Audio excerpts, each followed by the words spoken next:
watching Political Conversations. Good evening and welcome to Political Conversations here on Freedom Square TV. And of course, we are reaching you from our Enugu studios.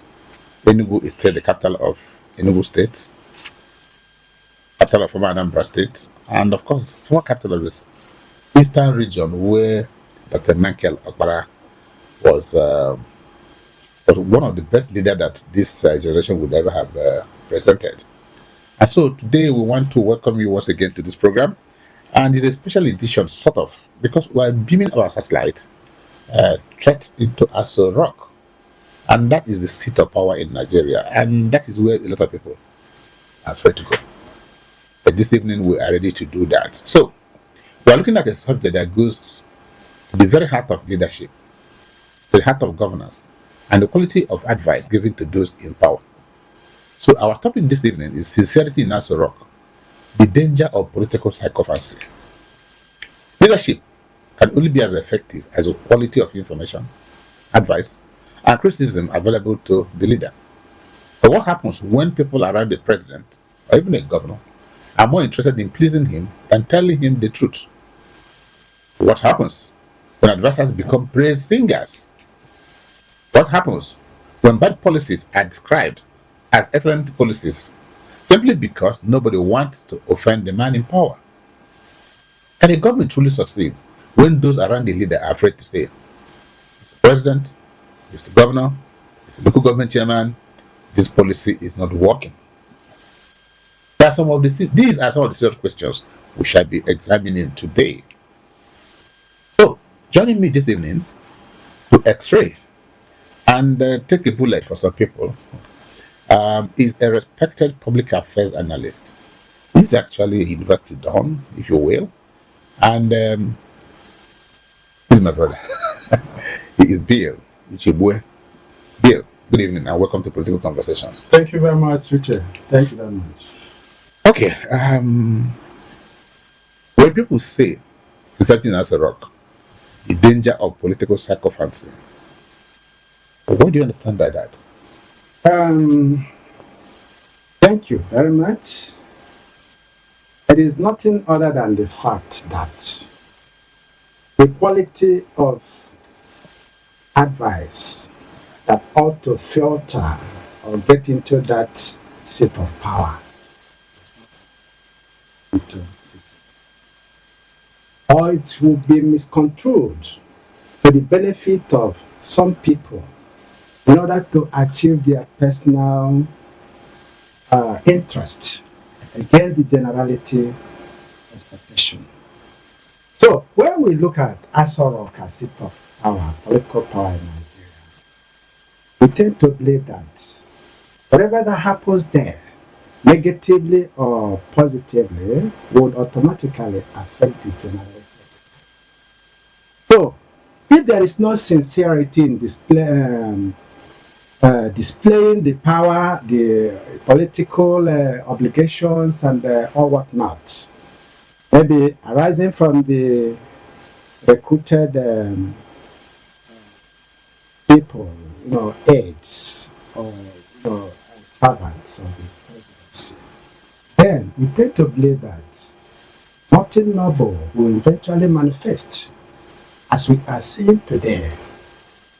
We have a terrible situation whereby people recruited to advise the president or the political administration of the country are not actually doing it. They are doing something else.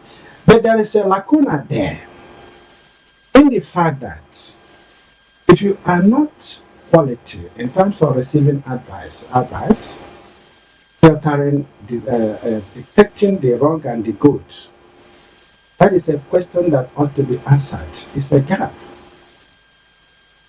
If you are not an administrator, if you are not competent, if you are not a manager, there's no way you can dictate a good advice. Therefore, we tend to believe that somebody that's supposed to handle that level of power should be competent and qualified. Okay, should be competent and qualified. Now, is political sycophancy different from genuine political loyalty? Because the people say loyalty is maintained by how you speak to your boss. But in sycophancy, something with political loyalty. Well, Uche, I read a book titled Loyalty Rules. In political administration, which is different from politics, you have to be very loyal to your boss based on competency and the ability to communicate to your boss at the right time. So, if you are a sycophant and your boss is accepting whatever you tell him, that means your boss has not made a good choice, has not made a good selection by appointing a sycophant. That means if you're a sycophant and you are compatible with the boss, that boss has chosen what he wanted. All right? A boss should be able to dictate that this is somebody who is not telling me the truth. If a boss is not capable of doing that, that means there's a question mark. The boss is lacking competence. He is not qualified to be there. Okay, that takes me to Aso Rock, directly. And that's to say, from what you know as a political scientist, public affairs analyst, a public affairs commentator, Thank you. would you think that, or how real is the threat of sycophancy inside Aso Rock? Do you, having watched Mr. President, having watched his media handlers, having watched his advisors, do you think that sycophancy is real in Aso Rock? Well, this is not a difficult question in every honesty, because politics in Nigeria today is what we perceive. Like every quarter is like us, negatively or otherwise. I said ever, sycophancy is a social disease. And some people are recruited to do one or two things to appease their appointer. I said, and I still maintain, if the person that had the chief number one citizen of the country, the person of the president, cannot detect the right person to hire in terms of media communication and the dissemination of information, that is a question to answer. It's a big question. It has left a big gap. Right? Because at any point in time, people will always scavenge to shop for their interest. So, how can a sycophant be employed in the first place? Who will not accept the job to do whatever he can do for the president in order to earn a living? So it is the duty of the president to know who to hire. I'm not blaming the sycophants. There are sycophants everywhere, but they should be unwithered. They should be withered off from the system. They should be identified. You need a critical observation to know who is ready to tell the people what you need, what the people should know. So apparently, it appears that the person, the appointer, is hobnobbing or enjoying the sycophantic attitude or display of the handlers. So what you are saying is that Yes. there's real sycophancy in Aso Rock. But that's my question. Do you think there's real sycophancy? Yeah. Does the president know how the populace are living? Is he in tune with the suffering, so to speak, of Nigerians? Because sometimes when you're in power, okay, let's take a guy who said as long as he was in power, he didn't know his telephone number. If he doesn't know his telephone number, as simple as that, that will tell you to what extent some of these leaders can be shielded from the reality of power. So, do you think Mr. President is surrounded by sycophants in Aso Rock? Anybody who is surrounded by psychopathic elements is not worthy to be the leader of the people. Okay, you said that Yes. again and again and again and again. Yes. Okay, do you think that truth is a rare commodity around the presidency? No? Can you identify one or two people you can say, oh, Watching Aso Rock, I can say this is a man who speaks truth to power. So anybody can, whether media aid, whether advisor, that you can say, oh, based on his antecedent, I think that this man can speak truth to power. Uche, I would say at this juncture that before we get to this stage, a script has been written to unleash what we are presently perceiving. So, I don't need to be told that what we are getting today is a script clearly written. Because without fear of contradiction, the formation stage of APC is an eye-opener to the country men and women. It started in lies. All the assumed political manifestos projected. In fact, before they formed government, you know what it took them to form government? There was nothing materialized into reality. Nothing. So I think what we are seeing today, in terms of political administration charged by APC, is what they want from the country. That is what they package. That is the package.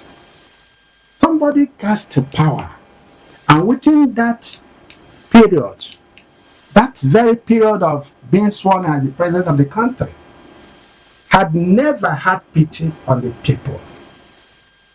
All the draconian rules and decisions being unleashed had never changed, had never altered anything. Rather, they keep on,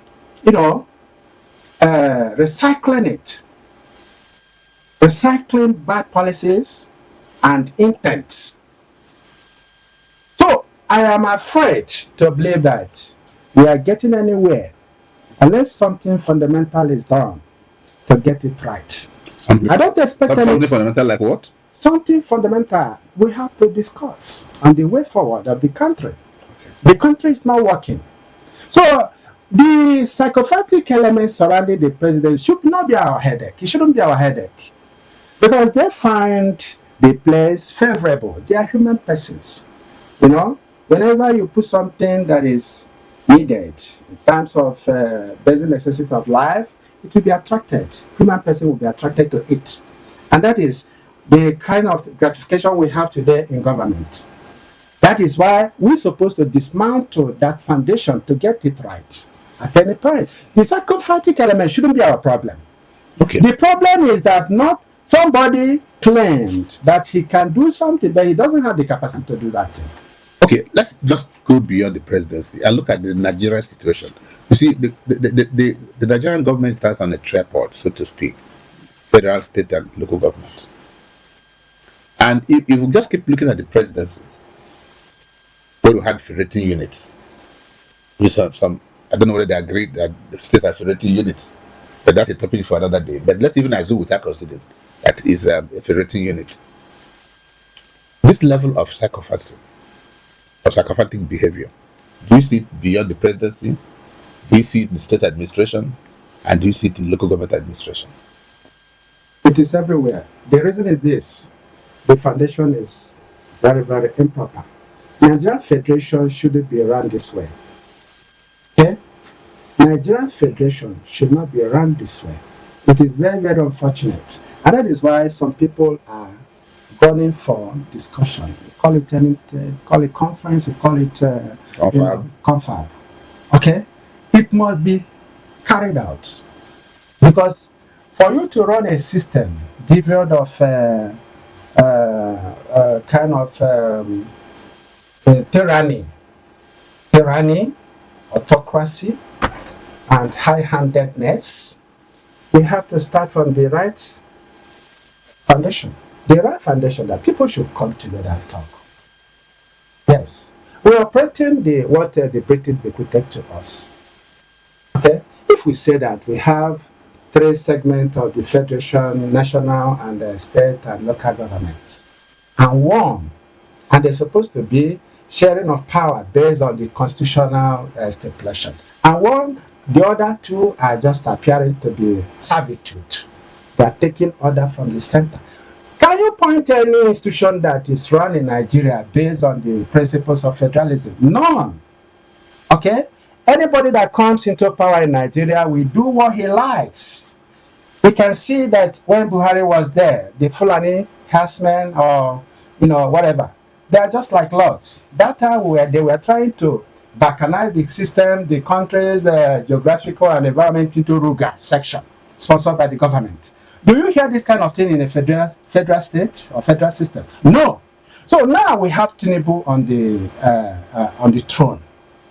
We are perceiving 80% to 90% appointments centered on the Yoruba, his people. This is not federalism. It cannot work. That's why people that have three eyes in government should be advocating for discussion. Let us talk. How do we run this federation? I haven't seen this kind of federation replicated any part of the world except here. Right? Maybe that's the Nigerian condition. But it's not Nigerian condition because other people witnessed or perceived or saw what we saw in terms of colonization. But they are today free. They are today free because they came together and discussed the way forward. What do we do? People are still employing ethnic consideration, tribal, religious consideration in governance. For what reason should you decide that somebody should not be appointed based on the fact that he's not a Christian or he's not a Muslim or he's not this and that? That is not how to run. That has nothing to do with federation. Okay. When people appoint advisors, sometimes advisors are appointed because they are people with certain level of knowledge. You don't expect that a Mr. President, a Mr. Governor, a Mr. Local Government Chairman should know everything. Okay? So what does he do? He appoints advisors in certain fields where those advisors have the biggest expertise. And so, do you think the advisors, when they have advised privately and is not listened to, that they should disagree openly with their principals? That is what we perceive in a system that has strong institutions. Nigeria is lacking this formation. What we have here is strong personalities in government. It shouldn't be.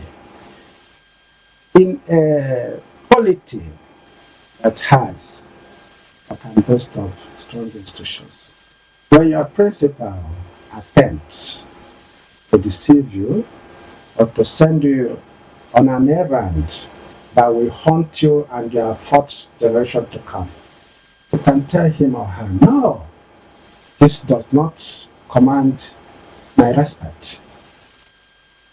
I'm not going to be proud to execute this order. But that will be under a system that can boast of strong institutions. Because that strong institution will protect the person that is saying no to rascality. You get it? Yeah. But in Nigeria, once you do it, you are your own. That is why I'm calling for discussion. Do we have a federation? What kind of federation do we have? In order to have a strong institution, look at the courts. Look at the kind of rubber stamp legislatures we have today. They don't say anything that could amount to be offensive to the president. That is not how to run a country. Yes. A country cannot be run that way.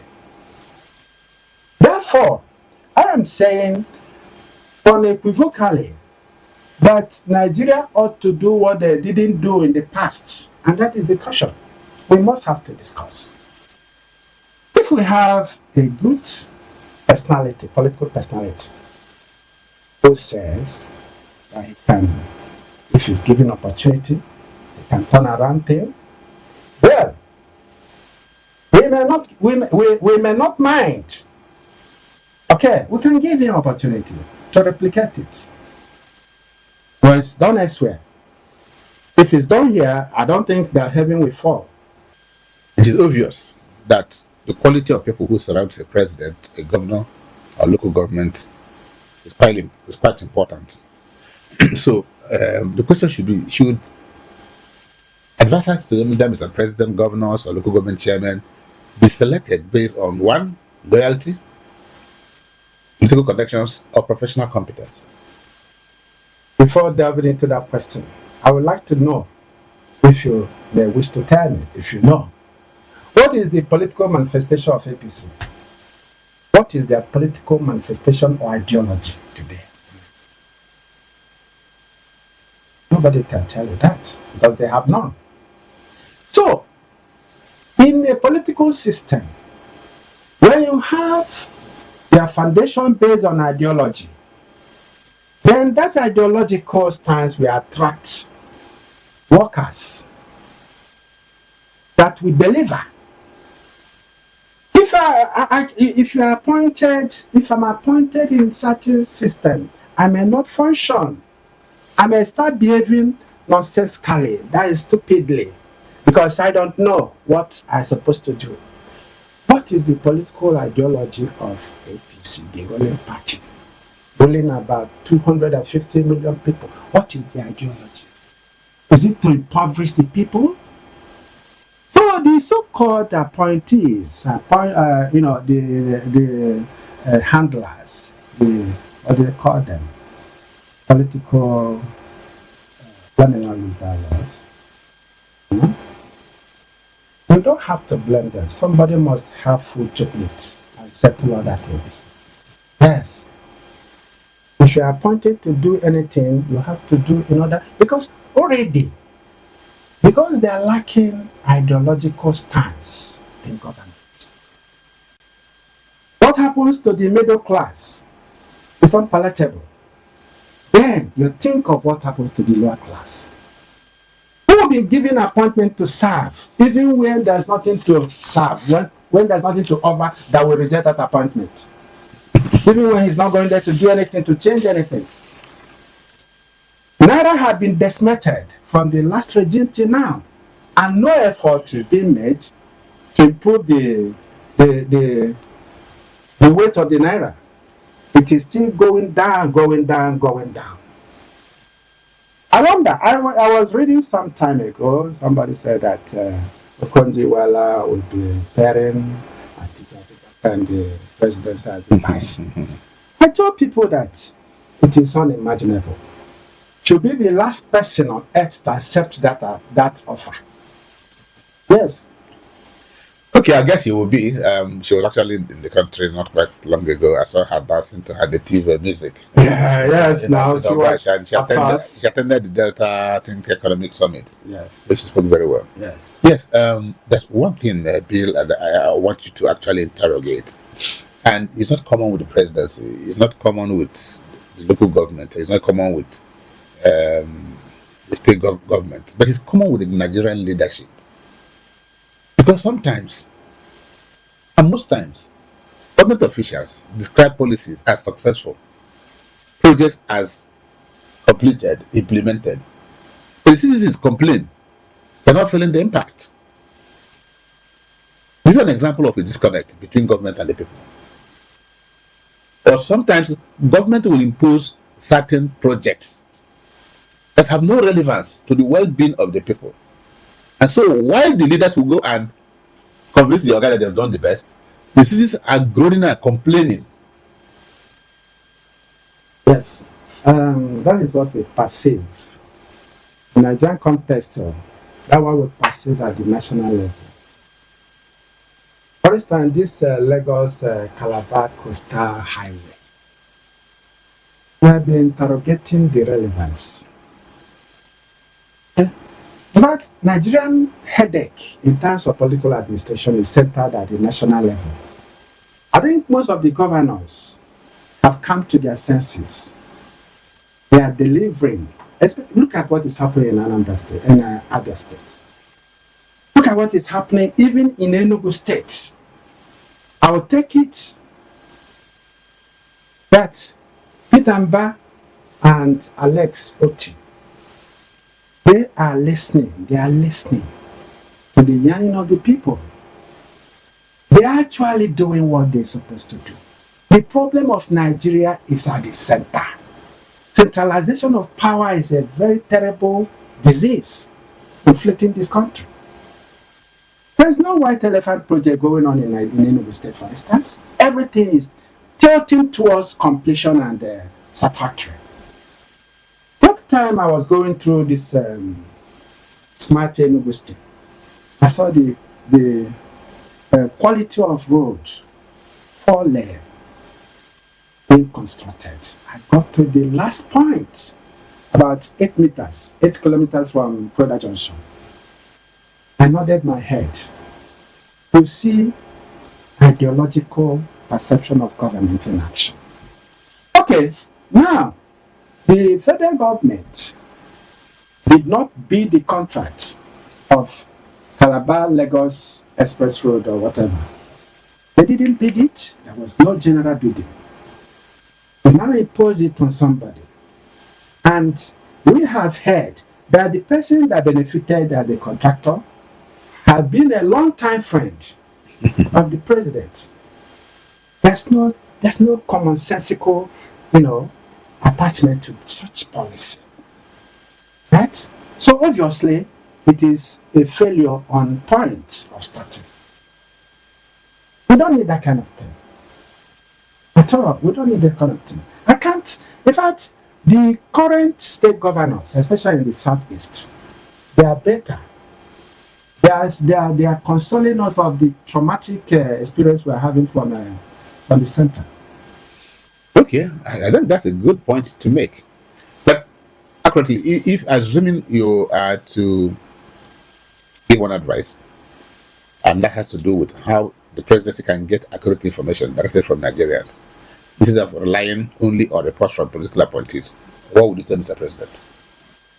There is nothing to tell me that Mr. President, other than the fact that he cannot flow with the system.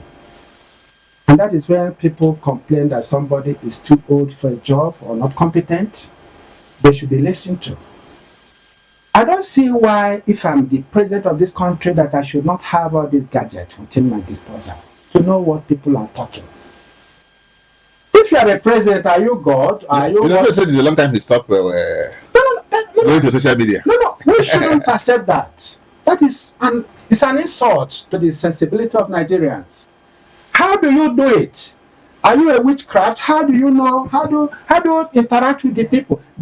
Something has been made easy by the Western scientists that you can take up and know what is and hear people crying aloud. You don't depend on your so-called appointees because they are doing what they're supposed to give them joy and what they're supposed to benefit from. If it is to lie to you that we give them more, goodies, they don't mind. But the president, just like P2B, goes around the country, interact with people, interact with anybody. There's nothing you tell him that he does not know. And he can carry out the funding by himself. If a president is too old to do that, he shouldn't be there. Of course, Trump does the same thing. He interacts with people. That your president does not make you shield you away from the people. Okay? You should have fun. You should interact with the people. It is now easy. Are you getting me, Uche? Of course, it is now easy. It has been made easy by Western civilization and scientists. So you can't tell us that you don't go to social media. Maybe he's afraid to listen to the criticism there. That means you are not doing well. At any point in time, somebody begins to run away from criticism. That means the person has accepted guilt. He's not doing what he's supposed to, because he's supposed to listen to people and know how they are feeling about your, carrying out your functions. And that brings me actually to the next question, which is, of course, what is the playing out in the past 2 weeks in Nigeria, and that's, so to speak, where moral and religious voices offer harsh feedback. Why it reflects often to attack the messenger rather than test the message. And that takes me to Colonel Onaiko, the presidency. Yes. Our Igbo saying says that yes, anything that is the time must manifest. Okay? I am not surprised over the Bishop Council disposition, over what they did, over they advised the council to the seat of power. They have been doing it. If if you know the history of Catholicism, Yeah. you will know that it is in their blood to stop something that is not favorable to mankind. It is in the blood of Catholicism. It cannot be separated. So, I wonder when people express surprise. But I think just they are within limited number of people. Most people know that Catholicism is antithetical to oppression, subjugation. Okay? So, Cardinal Onaikon has reinvigorated that belief that we have people here that can say no to tyranny. Yes. If you watch closely, you understand that even those that have been the mouthpiece of the president, they are shot below the belt. They have nothing to say now because that declaration by the Bishop Council has closed every matter. Of course, it's not one person. It's kind of general squad. Because the meaning of Catholicism is universalism. Everybody is represented. All manner of Nigerians are represented in that council. And they have passed a vote of no confidence on the presidency. The handling of Nigerian affairs by the president. They said no to it. And forewarn them. Because everybody knows that when a Lucifer is in charge, the people will suffer. Yes, Luciferian agents in Nigeria, when they are in charge, the people will suffer. Now, you have been paupering the people, impoverishing them, unleashing all manner of, political onslaught against the people. That they are suffering, hunger has become an issue in Nigeria. And you are preparing for election. You know that you are going to fail if you are seeking people's votes. That's why they caution them. The council cautioned them, Bishop Council, that you cannot be preparing for election because you know that you are going to fail unless you have something in stock. And that thing in stock is rigging election, writing result, because nobody will vote for you. Okay, that's your verdict. Nobody will vote for you. Yes, that's my perception. Okay, that's my perception. Okay, let's interrogate the media in all this. So, my question would be, what role should the media play in ensuring that leaders hear the concerns of citizens? I have to give kudos to Nigerian media politicians. They're supposed to be steadfast in delivering their functions. Yes, the media, Nigerian media, comparatively to what we see in the world, can be voted as one of the best. But the problem they have is the foundation of this country. Now, if you observe critically, you will perceive that the media on its own are no longer focusing on anything like tribal consideration or religious consideration. Even when the politicians try to inject it into the system, if they had the opportunity to water it down, that is media, Nigerian media for you.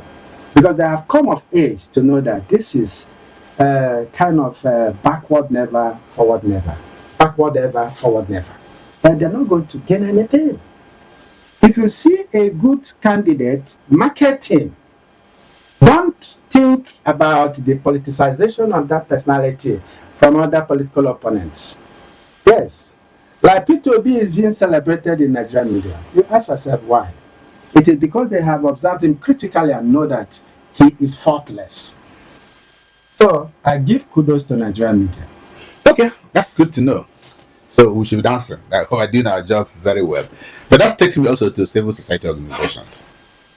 But that's another arm that should actually speak for the people. So how should civil society organizations actually engage government without automatically being labeled enemies of the state? No. Which you know. What is the no? The no there is the fact that the civil society, for this moment we are talking, to a reasonable extent, have not actually metamorphosed into what I expected them to metamorphose. Some people in civil society that transformed themselves into political heavyweights are still missing the track. Yes, some say that they were political activists metamorphosed into political heavyweights. But they are not doing what they're supposed to do. They have not subscribed to the fact that politics cannot be a dirty game. We people in it have clear conscience. There's moral rectitude embedded in politics, as seen in the Western world. Yes, it is dirty here because of the mindset. Among the activists, we often heard about Wole Soyinka, Professor Wole Soyinka. Huh? It's of the political activism or civil society. We have been checking his records in the past 30 years. It is not something to be very, very proud for. Because you perceive a reasonable element of psychophantism and tribalistic consideration embedded in that man with every sense of responsibility to him. I'm just trying to interrogate that matter squarely. I'm not condemning his personality. But if somebody at that level, degree of exposure, would clap for this government and the last government, that is the lacuna. There's another lacuna inherent in the political system of Nigeria. We now begin to ask, where are we going? Because I know that Chinua Achebe rejected a national award from a government 3 times when he perceived rascality of government. He rejected it. What is the reason behind it? That the government is so inimical to the life of the people. So why won't somebody like Soyinka follow a suit than clapping to a system that you know that is impoverishing the people? Like Peter B will say, nobody will buy bread, whether you are able to will buy bread cheaper. We are suffering the rascality embedded in government. Therefore, we should always speak the truth. Yes, we should always speak the truth. When actually, maybe I've asked this question somehow, but let me repeat this question for emphasis. Okay. Because it's at the heart of what we're discussing. Chinua Achebe wrote the book, The Trouble with Nigeria, and said it's squarely on leadership. Dr. Nnamdi Chisere also wrote a book, The Trouble with Nigeria, and said it squarely rests on the people, followership. Okay? So when the masses see leaders celebrating unverified milestones, while hardship continues, what should they do? What should the followers do? That is, I've been saying it in my But what must they do?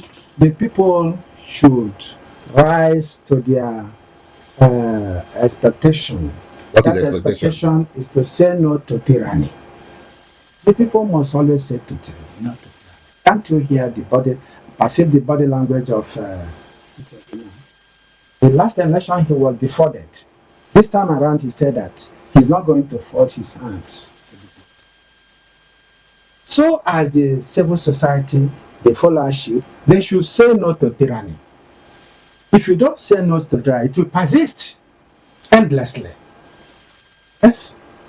We must have to develop that thick skin to resist the thunder, the guns, and the missiles coming from government quarters at any point in time. If not, we can never outreach. So your Nigerians are actually watching you right now, and perhaps, what do you think they should learn from this conversation as they prepare to become future leaders? It is very simple. The destiny lies in us. Rome was not built in a day. If we begin to look things right from this moment,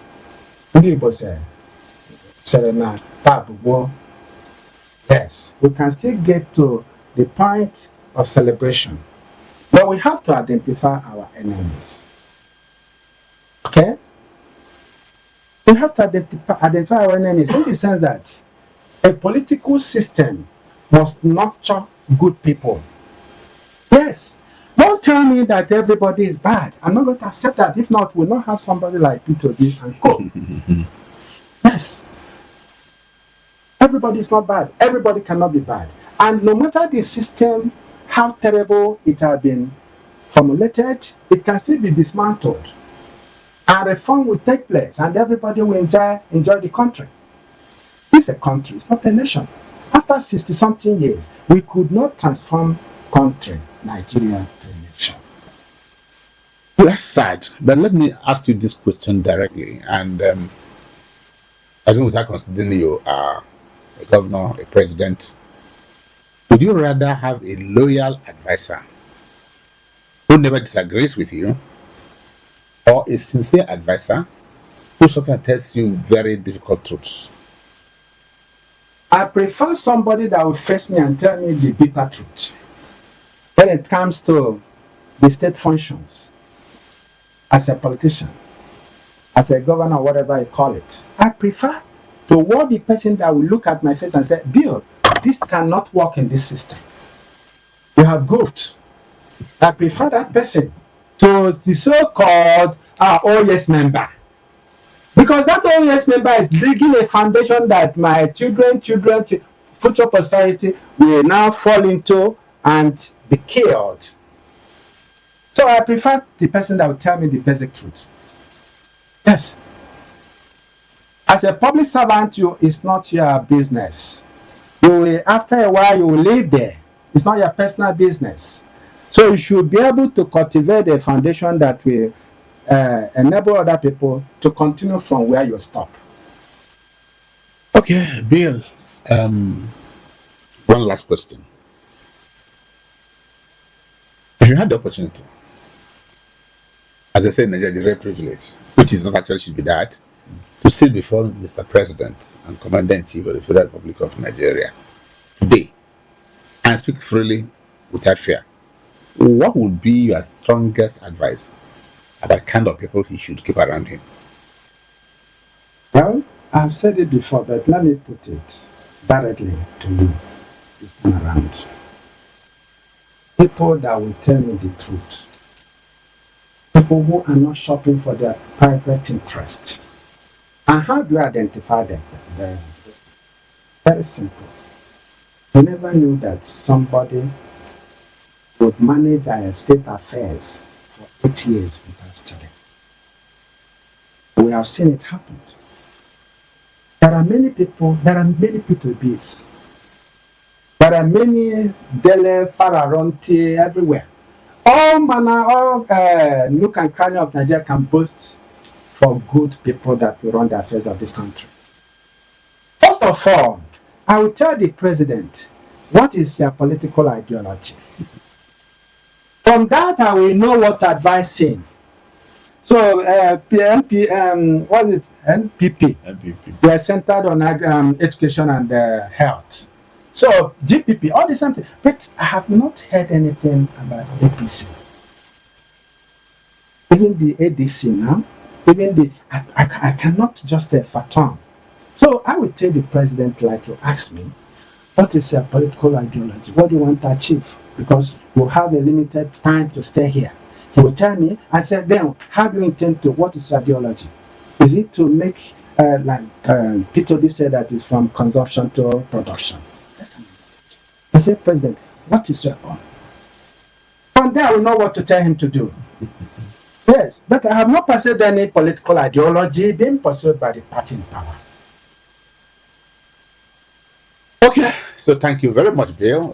It's been actually a pleasure having you this an hour.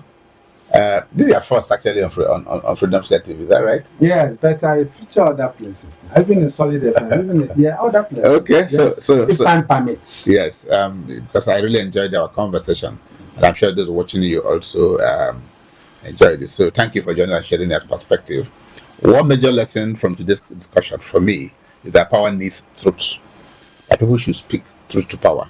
Every leader needs loyal people, but loyalty should never mean blindness. Ah, A strong government is not one where nobody disagrees with the leader. Bill has said that he would prefer an advisor that will look him on the face and say, "Look, I'm sorry you goofed." Yes. That's your word. Yes. So a straight government is one where people can raise concerns, present evidence, challenge weak ideas, and still work together for the good of the country. Sincerity may sometimes be uncomfortable, but dishonesty, praise, can be far more dangerous. For Nigeria to build stronger institutions and better governance, our political culture must learn to value competence, evidence, accountability, and the courage to speak truth to power. Thank you for watching Political Conversations on Freedom Square TV. I'm still Uchegbue. Okay, so join us tomorrow for yet another interesting conversation as we'll continue to examine the issues shaping Nigerian democracy, leadership, and future. Have a lovely evening. Thank you.